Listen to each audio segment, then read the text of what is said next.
See, I look at what happened in Russia recently, and I was concerned about it, not only because it was happening to Russia, okay, but the actors, the Wagner group, are a major group in the right now in the security architecture of several African countries. Yeah, sure. Okay, at least Mali and I think Central African Republic. Okay, yeah, okay. So I was saying, okay, these guys, thank God the thing in Russia has ended. Okay, but I still think about their work in Africa. Okay, these guys are not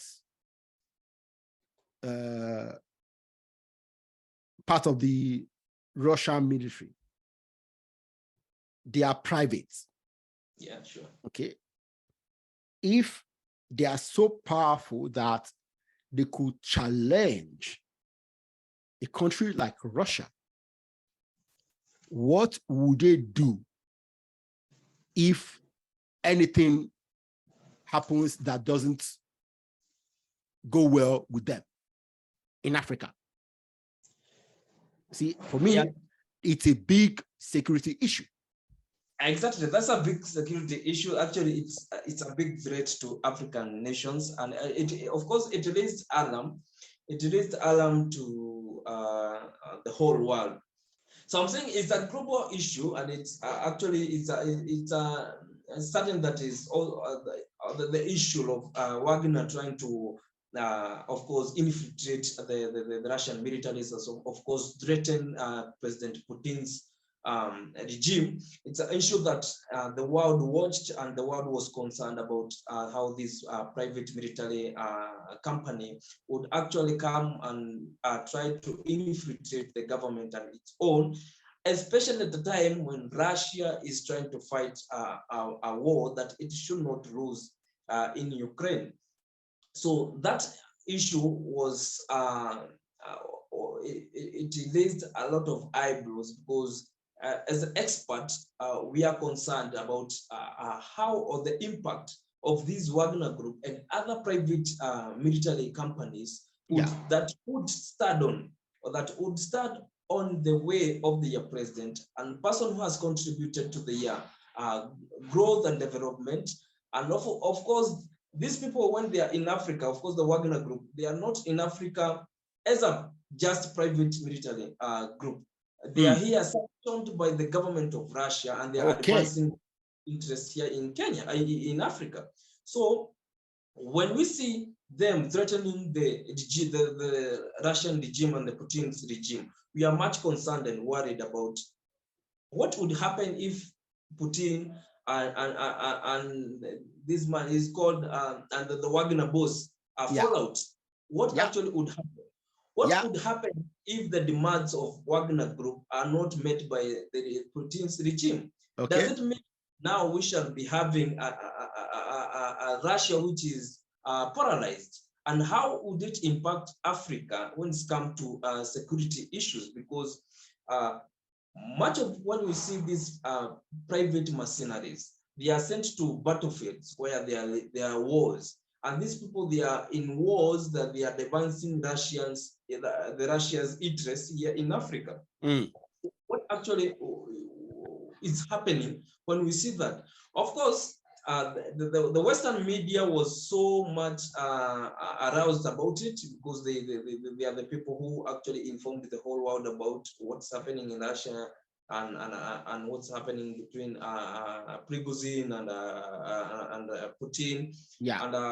And of course, now the Russian also, of course, out of Putin's speech and a press conference that he made, he said that that is like the Wagner group, they are trying to overthrow the government, and it is on. And you know, that mutiny of the Wagner group to the Russian military, of course, it's all still an issue and a threat to President Putin. Yeah. Unless he is able to incorporate the soldier, the Wagner mercenaries to the Russian military. The Russian military, and then we shall be at least certain that these are Russian militaries who are fighting wars in Africa, and then they should formalize those wars to fit the Russian context and the Russian army in context.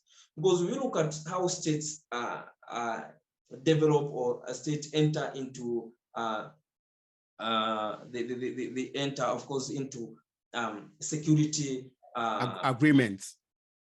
Security agreements, because that's actually what we should be doing now. We should be formalizing now agreements between the Russian army, if Wagner Group is able to be incorporated as a Russian army in the military, in its military, and then we shall be having now to form those organizations and associations within African militaries and the Russian militaries to come and advance the security issues in Africa. I also think that the Putin's regime and Putin himself also need to take care of that, because if it happened, then it might also happen again. And in this time, even if he incorporates the Wagner group, then they might be able in a position to infiltrate the government of the to infiltrate the military more, doing it inside. So it's a thing that you should be thinking about. And maybe those people, and they were talking about, you know, I don't want to talk about it because I haven't been able to actually look at it, whether it is a disinformation or a propaganda that was there, that it is the Western countries that had, of course, the Wagner. I don't want to give it. See, there are so many stories. Yeah, there's so many stories everywhere on the internet. I think some said that they are it's a script written by Putin, and then and the main actor here was Prigozhin, and I said that script might play again, and it might play. So if Putin wrote that script, then I think it might play again, and then in this time it will play in reality. Oh man.